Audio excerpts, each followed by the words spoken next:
Sorry to keep you waiting. Good afternoon. The Russian military has begun a brutal assault on the people of Ukraine. Without provocation, without justification, without necessity, this is a premeditated attack. Vladimir Putin has been planning this for months, as we've been saying all along. He moved more than 175,000 troops, military equipment, and positions along the Ukrainian border. He moved blood supplies into position and built a field hospital, which tells you all you need to know about his intentions all along. He rejected every good faith effort the United States and our allies and partners made to address our mutual security concerns through dialogue to avoid needless conflict and avert human suffering. For weeks, we have been warning that this would happen. And now it's unfolding largely as we predicted. In the past week, we've seen shelling increase in the Donbass, a region in eastern Ukraine controlled by Russian-backed separatists. The Russian government has perpetrated cyber attacks against Ukraine. We saw a staged political theater in Moscow, outlandish and baseless claims that Ukraine was about to invade and launch a war against Russia, that Ukraine was prepared to use chemical weapons, that Ukraine committed a genocide. Without any evidence, we saw a flagrant violation of international law in attempting to unilaterally create two new so-called republics on sovereign Ukrainian territory. And at the very moment that the United Nations Security Council was meeting to stand up for Ukraine's sovereignty, to stave off invasion, Putin declared his war. Within moments, missile strikes began to fall on historic cities across Ukraine. Then came the air raids, followed by tanks and troops rolling in. We've been transparent with the world. We've shared declassified evidence about Russia's plans and cyber attacks and false pretexts so that there could be no confusion or cover-up about what Putin was doing. Putin is the aggressor. Putin chose this war, and now he and his country will bear the consequences. Today, I'm authorizing additional strong sanctions and new limitations on what can be exported to Russia. This is going to impose severe cost on the Russian economy, both immediately and over time. We have purposely designed these sanctions to maximize the long-term impact on Russia and to minimize the impact on the United States and our allies. And I want to be clear, the United States is not doing this alone. For months, we've been building a coalition of partners representing well more than half the global economy. 27 members of the European Union, including France, Germany, Italy, as well as the United Kingdom, Canada, Japan, Australia, New Zealand, and many others, to amplify the joint impact of our response. I just spoke with the G7 leaders this morning, and we're in full and total agreement. We will limit Russia's ability to do business in dollars, euros, pounds, and yen to be part of the global economy. We'll limit their ability to do that. We're going to stunt the ability to finance and grow the Russian military. We're going to impose and we're going to impair their ability to compete in high-tech 21st century economy. We've already seen the impact of our actions on Russia's currency and the ruble, which early today hit its weakest level ever in history. The Russia stock market plunged today. The Russian government borrowing rate spiked by over 15%. In today's actions, we've now sanctioned Russian banks that together hold around $1 trillion in assets. We've cut off Russia's largest bank, a bank that holds more than 1/3 of Russia's banking assets by itself, cut it off from the U.S. financial system. And today, we're also blocking 4 more major banks. That means every asset they have in America will be frozen. This includes VTB, the second largest bank in Russia, which has $250 billion in assets. As promised, we're also adding the names to the list of Russian elites and their family members that we're sanctioning as well. As I said on Tuesday, These are people who personally gain from the Kremlin's policies, and they should share in the pain. We will keep up this drumbeat of those designations against corrupt billionaires in the days ahead. On Tuesday, we stopped the Russian government from raising money from U.S. or European investors. Now we're going to apply the same restrictions to Russia's largest state-owned enterprises, companies with assets that exceed $1.4 trillion. Some of the most powerful impacts of our actions will come over time as we squeeze Russia's access to finances and technology for strategic sectors of its economy and degrade its industrial capacity for years to come. Between our actions and those of our allies and partners, we estimate that we'll cut off more than half of Russia's high-tech imports. It will strike a blow to their ability to continue to modernize their military. It will degrade their aerospace industry, including their space program. It will hurt their ability to build ships, reducing their ability to compete economically. And it will be a major hit to Putin's long-term strategic ambitions. And we're preparing to do more. In addition to the economic penalties we're imposing, we're also taking steps to defend our NATO allies, particularly in the East. Tomorrow, NATO will convene a summit. We'll be there to bring together the leaders of 30 allied nations and close partners to affirm our solidarity and to map out the next steps we will take to further strengthen all aspects of our NATO alliance. Although we provided over $650 million in defensive assistance to Ukraine just this last year, let me say it again. Our forces are not and will not be engaged in the conflict with Russia in Ukraine. Our forces are not going to Europe to fight in Ukraine, but to defend our NATO allies and reassure those allies in the East. As I made crystal clear, the United States will defend every inch of NATO territory with the full force of American power. And the good news is, NATO is more united and more determined than ever.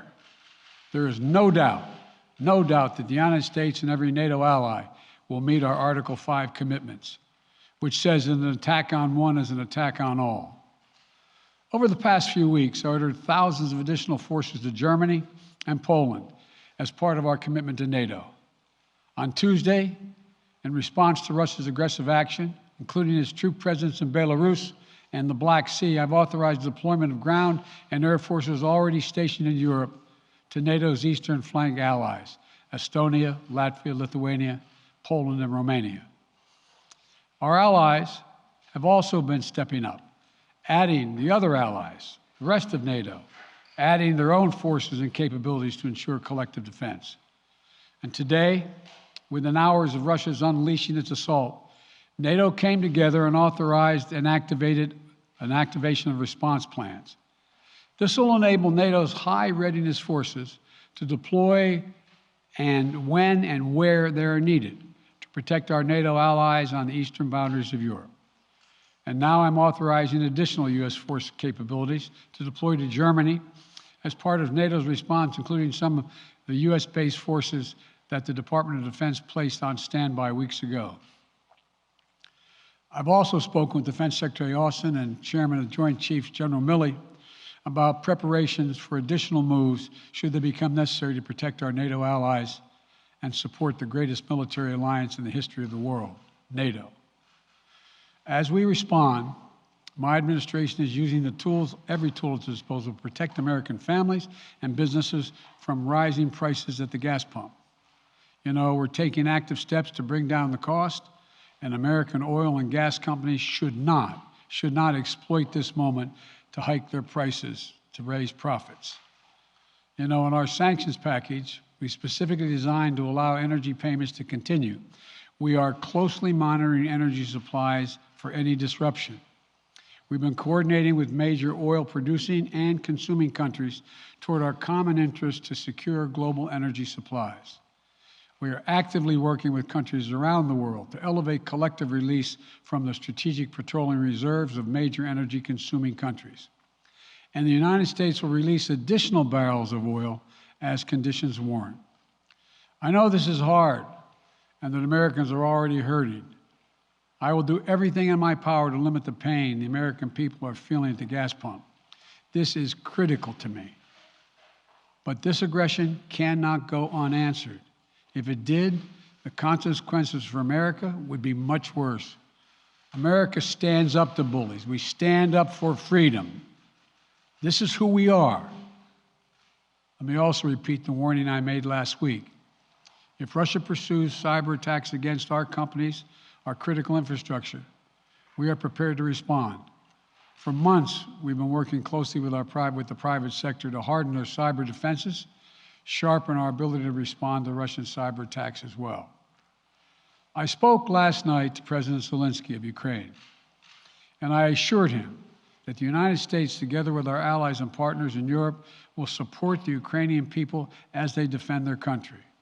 We'll provide humanitarian relief to ease their suffering. And in the early days of this conflict, Russia propaganda outlets will keep trying to hide the truth and claim success for its military operation against a made-up threat. But history has shown, time and again, how swift gains in territory eventually give way to grinding occupations, acts of mass civil disobedience, and strategic dead ends. The next few weeks and months will be hard on the people of Ukraine. Putin has unleashed a great pain on them, but the Ukrainian people have known 30 years of independence, and they have repeatedly shown that they will not tolerate anyone who tries to take their country backwards. This is a dangerous moment for all of Europe, for the freedom around the world. Putin has committed an assault on the very principles that uphold the global peace. But now, the entire world sees clearly what Putin and his Kremlin allies are really all about. This was never about a genuine security concerns on their part. It was always about naked aggression, about Putin's desire for empire by any means necessary, by bullying Russia's neighbors through coercion and corruption, by changing borders by force, and ultimately by choosing a war without a cause. Putin's actions betray his sinister vision for the future of our world, one where nations take what they want by force. But it is a vision that the United States and freedom-loving nations everywhere will oppose with every tool of our considerable power. The United States and our allies and partners will emerge from this stronger, more united, more determined, and more purposeful. And Putin's aggression against Ukraine will end up costing Russia dearly, economically and strategically. We will make sure of that. Putin will be a pariah on the international stage. Any nation that countenances Russia's naked aggression against Ukraine will be stained by association. When the history of this era is written, Putin's choice to make a totally unjustifiable war on Ukraine will have left Russia weaker and the rest of the world stronger. Liberty, democracy, human dignity, these are the forces far more powerful than fear and oppression. They cannot be extinguished by tyrants like Putin and his armies. They cannot be erased by from people's hearts and hopes by any amount of violence and intimidation. They endure. In the contest between democracy and autocracy, between sovereignty and subjugation, make no mistake, freedom will prevail. God bless the people of a free and democratic Ukraine. May God protect our troops. Mr. President. Associated Press, Zeke. Speak with President Putin at this point, and what interactions have you had with the Russian government? I heard the first part. Do I have any plans to speak with Putin at this point, and what? What communications have you had with the Kremlin as far as military operations in Ukraine and making sure this does not spiral into a larger conflict? Well, it's a large conflict already. The way we're going to ensure it's not going to aspire to a larger conflict is by providing all the forces needed in the Eastern European nations that are members of NATO. NATO is more united than it's ever been, and I have no plans to talk with Putin. Wall Street Journal, Tarina. Mr. President, you didn't mention SWIFT in your sanctions that you announced. Is there a reason why the U.S. Isn't doing that? Is there a disagreement among allies regarding SWIFT and whether Russia should be allowed to be a part of it? The sanctions that we've proposed on all their banks have of equal consequence, maybe more consequence than SWIFT, number one. Number two, it is always an option, but right now that's not the position that the rest of Europe wishes to take. Cecilia Vega, ABC. Sir, sanctions clearly have not been enough to deter Vladimir Putin to this point. What is going to stop him? How and when does this end? And do you see him trying to go beyond Ukraine? And a second question I'll just give to you now. This statement that he gave last night, the threat that he gave, the West will face consequences greater than any you have faced in history. Is he threatening a nuclear strike? I have no idea what he's threatening. I know what he has done, number one. And number two, no one expected the sanctions to prevent anything from happening. It has to show, this is going to take time, and we have to show resolve so he knows what's coming. And so the people of Russia know what he's brought on them. That's what this is all about. This is going to take time. It's not going to occur, he's going to say, oh my God, these sanctions are coming, I'm going to stand down. He's going to test the resolve of the West to see if we stay together, and we will. We will, and it will impose significant costs on him. Will he go beyond Ukraine, sir? Do you see him going beyond? Yes. Two topics, just really quick. First, markets are down and gas prices are up. I know you always stress the difference between Wall Street and Main Street, but everybody seems to be in for some economic pain. How economically painful is it going to get for people in this country? And I do have one more question. First of all, there's no doubt that when a major nuclear power attacks and invades another country, that the world is going to respond, and markets can respond all over the world. So there's no doubt about that, number one. Number two, the notion that this is going to last for a long time is highly unlikely as long as we continue to stay resolved in imposing the sanctions we're going to impose on Russia, period. What's the next question? I'm sorry. The next question is, did you underestimate Putin, and would you still describe him the way that you did in the summer as a worthy adversary? At the time, he was, I made it clear, as an adversary, and I said he was worthy. I didn't underestimate him. And I've read most of everything he's written. Did you read the, I shouldn't, I'm not being a wise guy. You heard the speech he made, almost an hour's worth of speeches, why he was going into Ukraine. He has much larger ambitions in Ukraine. He wants to, in fact, reestablish the former Soviet Union. That's what this is about. And I think that his ambitions are completely contrary to the place where the rest of the world has arrived.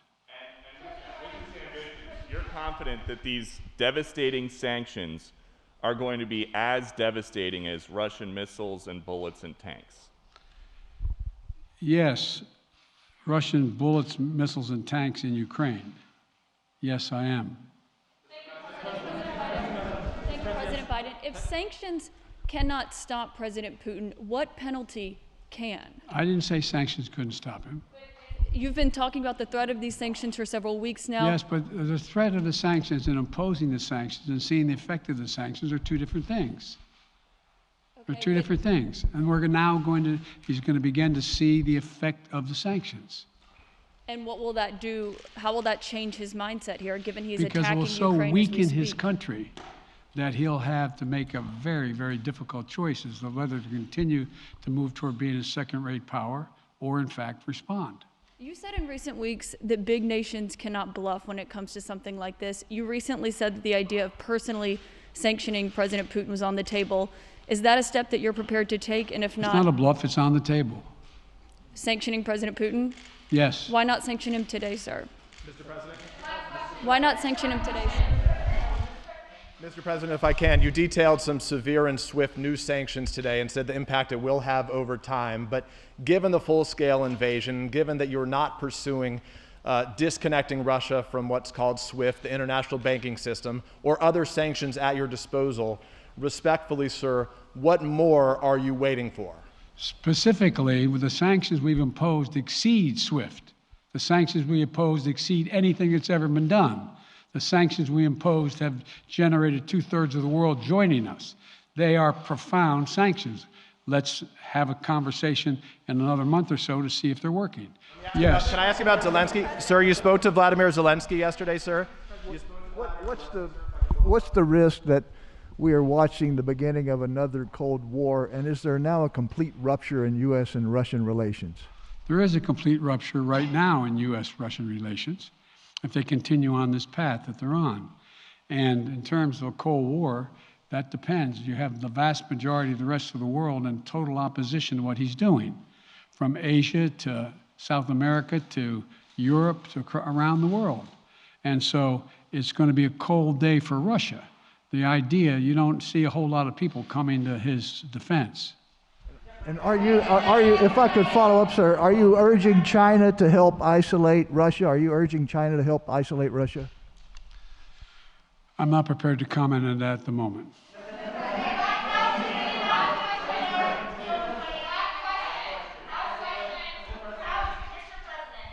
Wait, no. Yeah. No.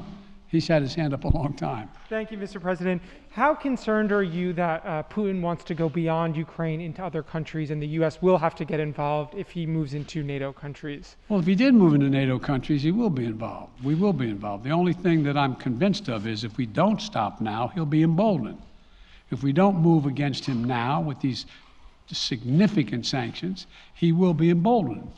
Look, you know, well, anyway.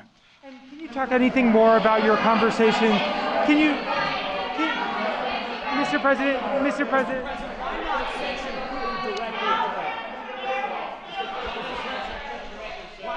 not sanction Putin directly today? Defense partner for the sir. I'm sorry, I can't hear you. Sir, India, which is a major defense partner of the United States, is India fully with you on the issue of Ukraine and Russia? Does the Defense Department of the United States? So India is one of your major defense partners. Is India fully in sync with the United States on Russia? We're in consultation with India today. We haven't resolved that completely. One more question.